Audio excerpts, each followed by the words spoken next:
7 maneiras de fazer a diferença. Qual é a sua? Quer saber mais? Vem pra mim.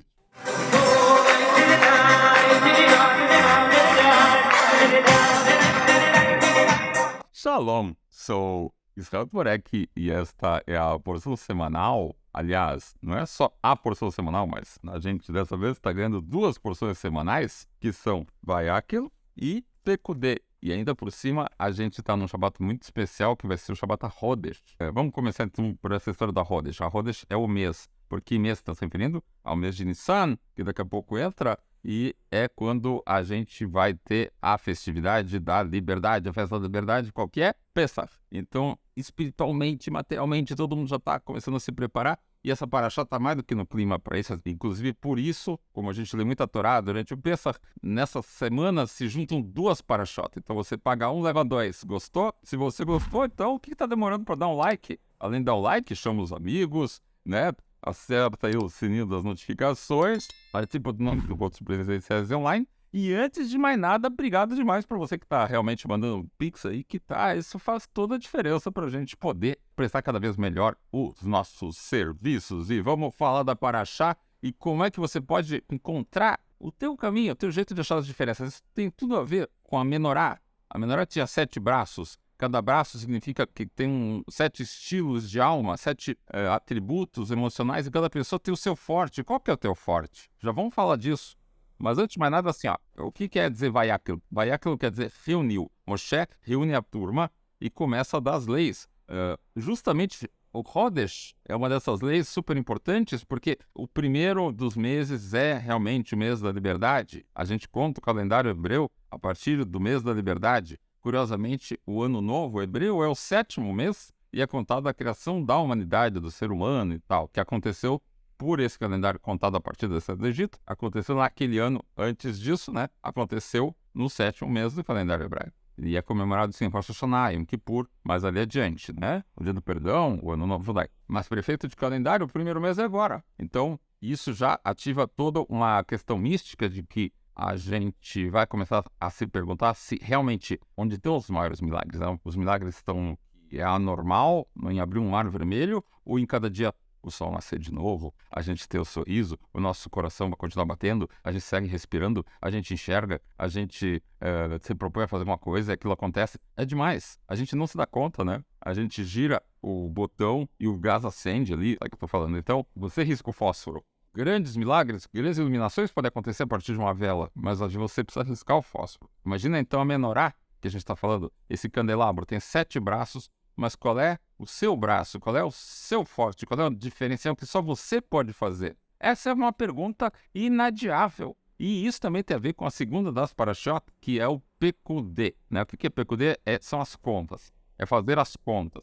Ou seja, entre os mandamentos que estão sendo ordenados, estão sendo narrados, Vayakel tem da construção do tabernáculo no deserto. Esse tabernáculo é o santuário móvel que é basicamente testemunho, é o Ed, é o lugar que mostra que o Criador realmente aceita que a gente volte a Ele de verdade. Isso é coisa maravilhosa em qualquer relação. A gente poder saber que a qualquer momento pode restaurar a naturalidade no olhar com a pessoa. A gente pode dizer, dizer que foi mal, eu não agi bem, eu não te entendi, ou talvez tu não tenha me entendido, mas eu quero estar de bem, eu quero estar fluido nos relacionamentos. Isso traz saúde. Ao contrário do rancor, da mágoa, da tristeza, essas coisas só atraem, Deus o livre, entendeu? Más energias, Deus livre. Não, a gente precisa buscar sempre essa higiene nos relacionamentos, né? Nem sempre dá para você transformar o mal em bem, porque quem é que tem moral para transformar o mal em bem? Quem é que é justo? Quem é que sabe para fazer isso?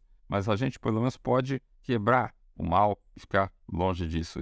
Isso também tem muito a ver com a construção do tabernáculo, o local onde tudo, então, pode ser consertado com S. Tudo pode ser retificado. Cada um de nós tem isso dentro de si e o Criador mostra para isso. O Shabat também é um testemunho de que é possível a gente parar, refletir. A gente tem 6 semanas onde a luz espiritual predominante é a luz da produção ali, a luz, entendeu? Da transformação do mundo. Agora tem aquela luz de admiração, reflexão, de ponderação, aquele momento de afiar um machado para a gente seguir no reflorestamento na semana seguinte, compreende? Sempre dá para melhorar. Por isso tem os Shabbats. Isso serve para a alma, para a gente afinar a alma, para a gente afinar o instrumento. É fantástico. E ao mesmo tempo a gente volta renovado e tá durante a semana e manda ver. Isso tem a ver com as contas também. Porque prestar contas do tudo que é feito para ser empregado na construção do templo. Porque é justamente isso, ó. A gente faz as contas nas pontas, como a gente diz aí. Logo de manhã a gente se propõe, e quem não faz as contas, já sabe, né? Você tem um armazém, você tem um negócio e você não tem contabilidade, você não faz as contas, cara, tu tá se deixando roubar. Seja por si mesmo, seja pelos outros. Não tem controle. E a mesma coisa, de noite a gente fecha e faz as contas do dia para ver o que fez de certo e de errado, para amanhã acordar renovado. E vai de novo. Esse círculo virtuoso vai melhorando cada vez mais o nosso dia a dia. Os resultados vão aparecendo dia a dia. Então, o Shabat é também um testemunho. O tefilim, que os homens usam na sinagoga, é um testemunho, por isso que não se usa tefilim, por exemplo, em Shabat ou em dias santificados. E assim vai. Então, a gente vê como a criança que cada um guarda dentro de si, as crianças que a gente tem por responsabilidade, tem, portanto, um processo que a gente chama de educação, Hinur. E este é um processo permanente que começa a dar mais tenridade e vai adiante. Isso tem muito a ver com a responsabilidade. Uma das maiores, realmente, é da própria natureza, né? Que a grande carga da educação das crianças acaba indo para cima das mulheres, e os maridos precisam apoiar, e ambos precisam orar para Deus com lágrimas para acertar no ponto, né? E a gente vê isso em como as mulheres se prontificam para fazer as doações para poder se construir o templo, e elas doam brincos de ouro, anéis para o nariz, anéis para os dedos e braceletes. E olha só, isso tudo alude, brinco, porque elas estão sempre escutando. A mulher ensina o esposo muitas dessas coisas. Escuta com quem os filhos estão se dando, escute os seus filhos. Vê com quem eles estão se relacionando, onde eles estão se, né, com essas escolhas, onde eles estão se botando na vida. E anéis, né, aperfeiçoe seu olfato para ver onde isso pode dar. E anéis para os dedos, aponta o caminho certo. O pai pode fazer e deve fazer isso mais do que nunca. E também firmeza, braceletes, braço forte, para quê? Firmeza, criança, volta para fazer o teu estudo, volta para a Torá, volta para aquilo que você sonha fazer da tua vida. Não abandone o seu sonho. Fica a dica. A gente vê também, hein, que cada um tem uma contribuição única. Uns dão prata, uns dão mais ouro, outros dão mais cobre. Tu vê, e cada um deles tem seu significado. A prata é algo que, tipo, já está superado qualquer necessidade material. O ouro é alguém que venceu isso daí, né? Então tem o ouro na mão. E tem o cobre, que é o cara que ainda está na luta para poder se assenhorar da própria vida. E cada uma dessas pessoas precisa, então, sair da sua área de conforto. Quem já está por cima de tudo e se abala, precisa se abalar sem precisar se preocupar. O problema de todos é seu, porque realmente é evidente, né? Se numa Torá faltar uma letra, a Torá todo mundo está caché. Se faltar, você pode ter 9 justos. Se você tiver um que, se faltar, de repente, aquele judeu que não é tão assim, né? Mas precisa de 10 para poder sair determinados tipos de cerimônia. Isso é uma lição de todo mundo, depende de todo mundo, cara. Todos somos interdependentes. E já se assenhorou, não pode se acomodar. Precisa sempre se lembrar que tem que ajudar a servir para poder manter e ir para frente. Porque se está só numa estável, a pessoa tende a cair. A pessoa precisa sempre se esforçar para melhorar. Assim é os demais. E quem ainda está na luta, quem é cobre, esse precisa valorizar e saber que o Criador valoriza demais cada um dos teus esforços. Não importa a opinião dos outros, importa que Deus está vendo. E você, na tua consciência, sabe se você está dando o teu melhor. Você está dando o teu melhor? Se não está dando, começa agora. Isso também tem a ver com o que a gente falou. As contas são nas pontas. Ou seja, se você está no meio do dia, entrar em eu não estou fazendo o melhor. Não. Deixa para o fim do dia para fazer essa avaliação. Mas neste momento, dá o teu melhor. Dentro do que você está podendo fazer. É isso. A gente vê, portanto, que nos elementos que montam o tabernáculo, esse local onde tudo pode ter conserto, onde a gente se aproxima de Deus e recupera a naturalidade dos relacionamentos, a gente vê também que a gente tem uma relação com o Criador que pode ser como a lã escarlate, que se refere ao fogo, né? Ou seja, Deus é infinito, pô. A gente sente de um fogo, né? De um entusiasmo, de uma admiração total. Tem a turquesa, a lã turquesa, que é da cor do céu, onde a gente se sente pequeno, porque o que é escarlate vermelho, a gente vê como Deus é grande. Mas a turquesa, que é azul, faz a gente se sentir, a gente lembra como a gente é pequeno diante de Deus, e então a gente tem reverência, a gente teme ao Criador. A gente tem púrpura, que combina tanto azul quanto vermelho. Ou seja, com temor e amor misturados. Ou seja, o primeiro era festa de bondade, o outro era temor, gvurá. E aí a gente tem a tiferet. Isso é a púrpura. Isso é a compaixão. Isso é a rahamim. É a gente se colocar no lugar do outro, como a gente gostaria, do Criador, e a gente agradece como o Criador se coloca no nosso lugar e satisfaz tudo que a gente pede para Ele, se a gente pedir para Ele nos ajudar. E se você não está percebendo que Ele já está te dando o que você pede, faz um silêncio e perceba. E você vai dar a volta para o melhor. Isso, sabe, você está com o sócio majoritário, você vai vencer. É assim que funciona. É a regra da Torá, é assim que Deus fez o mundo. A vida tem sentido. É viver com alegria, com entusiasmo, com a presença dele e saber que tudo vai dar certo. E por fim, o linho branco é o nosso amor básico inerente a Deus. Quando a gente faz esse silêncio, a gente percebe que a gente sempre tem algo de inocência intocado dentro de nós e nisso ninguém pode tocar. Essa é a parte inerente de Deus que a gente tem e que pode ser despertada a qualquer momento. Porque não agora, é para já. Então é o seguinte, ó. Olha que coisa. Como é que a gente vai perceber que isso acontece? Quando a gente repara que no fundo, a gente não é tão impermeável, a gente não é tão inteiro, a gente não é tão perfeito, a gente começa a ver que todas as medidas que pelo tempo foi construído, elas são quebradas. Isso lembra o quê? Que nós somos seres quebrados. Um ser quebrado, um coração partido, sem dúvida, permite a mudança entrar. Te emociona, aceita que Deus quer te ajudar e parte para ação com confiança. Vai dar certo. E aí a gente entra nessa história de que tem 7 maneiras únicas de iluminar o mundo. Qual que é a sua? Por exemplo, ó, a gente vê então que a menorá no Mishkan, né, aquele candelabro, aquele castiçal, né, de 7 braços, ele simboliza, portanto, o quê? Um esplendor, uma luz. Sabe quando você tem uma ideia e aí tudo começa a esclarecer? Então a gente começa a ver qual é o nosso forte e começa a ver por aí que a gente pode ajudar mais. Alguns são mais pelo caminho dessa, de amar a Deus, a bondade. Outros são do temor a Deus, que é curar. Outros são por tiferet, ou seja, a pessoa junta os dois e foca no estudo da Torá, e vai descobrindo o caminho da verdade. Outros reparam a maravilha de você vencer os obstáculos pelo teu esforço, tua meta, sabe? Outros veem a maravilha de se submeter a essa disciplina, pois mais vale quem domina a si próprio que quem conquista uma cidade, que é o Woods. Ou então você pode ver que você é um veículo para a renovação, ao reforço das boas práticas, da criação de uma nova geração, e ver como você é uma semente que pode gerar verdadeiros campos férteis de bondade, coisas abundantes, né, que é o Yesod. E a gente também repara que isso tudo dá certo quando a gente é um recipiente humilde para Deus. A gente é malchut. E a gente vê que é a única existência antes, durante e depois. Ou seja, qual desses 7 caminhos é o seu e qual que é o mais forte, a gente só descobre de um jeito. Fazendo silêncio, orando, praticando. E quem diz que você, quando é forte em um, não está acompanhado de também em todos os outros aspectos. A gente não pode esquecer que a gente está aqui para acender a menorá. Nós somos os responsáveis por isso.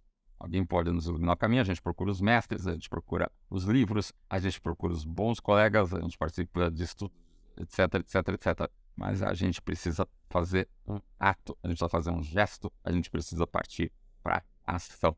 Ou seja, a gente vê que no altar, o local onde tudo é refinado, onde são feitas as oferendas, ou seja, tudo que é aquilo que era impossível, que era animalesco, é oferecido ali no altar. E o altar, curiosamente, ele é feito de rocha, cobre. E o cobre, ele tem a ver com a palavra nahush. Nahush é obstinação. Isso quer ver o quê? Se por um lado na Torá diz que as pessoas têm uma natureza obstinada, são pessoas de pescoço duro, essa obstinação pode e deve, e talvez qualquer um, canalizar para o melhor. Pode servir tanto para trancar, para a gente não reconhecer que errou, para a gente ficar parado, para a gente ficar triste, para a gente eu errei, eu estou impuro, estou sujo, eu estraguei tudo. Não. Ou pode ser usado para você persistir. E vai de novo. E levanta. E insiste. E vai, e vai, e vai. Porque se Deus está te mantendo aqui, se você está aqui, certamente é porque Deus acredita em nós. Deus acredita em você e sabe que você veio para esse mundo para ser nada mais, nada menos do que uma pessoa vencedora. Aperta o botão da sua capacidade de vencer. E aí você vai reparar, a gente está com Moisés, a gente está destinado a pegar todas essas doações, todos esses talentos e todos esses trabalhos maravilhosos que foram reunidos e empregados para a construção desse local, onde a presença divina pode ser percebida para a gente olho a olho, onde tantos milagres, dava para perceber a presença divina claramente. O tabernáculo, no templo de Jerusalém, por exemplo, só um exemplo, assim, a coluna de fumaça do altar, esse altar que era feito de cobre, mas que por dentro era preenchido com terra, com humildade, ou seja, a coisa o mais básico, o mais simples, o mais frio, acaba sendo aquecido e elevado pelo Criador, e era elevado uma coluna que é reta para o céu. Outros diziam que era em forma de um leão, sei lá. Era sabe, nem uma gota de sangue caía na vestimenta do sangue das oferendas que eram feitas, ou quando se fazia uma oferenda a gente falava, puxa, era para ter ido eu no lugar, a pessoa já se mancava e para frente. Hoje, a gente, graças à revelação divina, ele fala para os sábios, a gente fala, faça os orações, que seja a minha mudança de atitude, que sejam as palavras que eu estou falando aqui consideradas como oferendas. Então, todo mundo tem esse altar e tem o sacerdote que está fazendo esse trabalho, e a gente percebe que quem vai montar o tabernáculo, que está com todas essas peças já montadas e tudo mais, montadas e construídas por mulheres e homens, em qual o espírito de sabedoria divino repousa, bem assim está dito, a gente está com a inspiração. Você está inspirado? Não está? Experimenta ficar alegre. Toma um cafezinho com uma pessoa querida, vai ver que toda alegria volta na hora. Então é o seguinte, o Moisés, o líder, o Rosh Bnei Israel, o Rebbe, né, o Rosh Bnei Israel, o líder da geração, é quem, então, representa a todos, o cabeça do povo, Rosh, cabeça, Bnei Israel, dos filhos de Israel, vai nos representar e monta o tabernáculo e desencadeia a sua inauguração. E Deus recebe isso de bom grado, e a presença divina desce ali e preenche todo o tabernáculo com nuvens maravilhosas. Tu vê, se uma nuvem oculta, se uma nuvem não permite a gente ver tudo, por outro lado, ela protege, está protegendo a intimidade. Tu vê que o serviço todo começava com quê? Com esse pente feito com com a prata dos espelhos que as mulheres usavam para se embelezar, para manter paz com seus esposos, para serem sempre atraentes para os seus maridos. E isso fez o povo judeu sobreviver a todas aquelas agruras da escravidão no Egito. Elas se embelezavam para manter a autoestima do esposo em ordem, a própria, e manter a nova geração também sabendo que a gente precisa estar em dia. A gente vê também que entre nuvens, entre os incensos, entre tudo aquilo que era feito para inspirar, era colocado, por exemplo, gálbano. Gálbano é uma coisa que tem um cheiro muito forte. Isso mostra que mesmo que uma pessoa se sinta gálbano, que uma pessoa se sinta, ou que alguém ache que tal pessoa não tem jeito, ela é imprescindível, e é porque tem um pouquinho de gálbano que todo o resto dos perfumes gera uma harmonia tão agradável, né? E ativa um dos mais refinados sensos que a gente tem, que é o olfato, que leva a uma baita de uma inspiração, faz a gente atingir uma dimensão mística. As nuvens preenchem o tabernáculo, mas o Criador fala assim: Moshe, na próxima paraxá, pode entrar. Aliás, se você quer saber mais da parte de Mishnah, de Gemara, desse daqui, também olha este outro vídeo aqui que está na descrição do canal, também sobre esta paraxá que foi feito há um tempo atrás.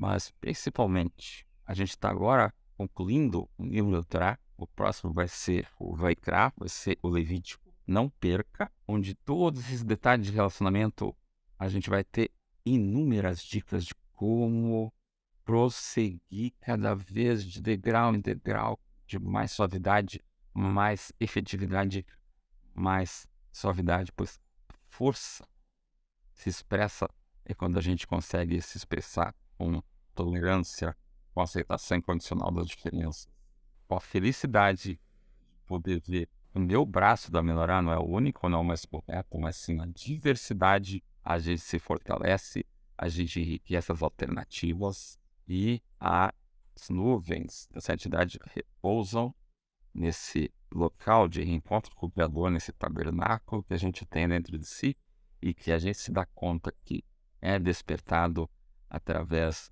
do bom hábito de estudar a Torá, de cuidar bem das pessoas que a gente tem em volta e vai adiar então até quando? É um sorriso para os idosos que você tem em volta, para as crianças, para os vizinhos, para o teu sócio, para o teu chefe, para o teu cliente, para quem está te levando ou te trazendo de volta do trabalho, quem você está ajudando.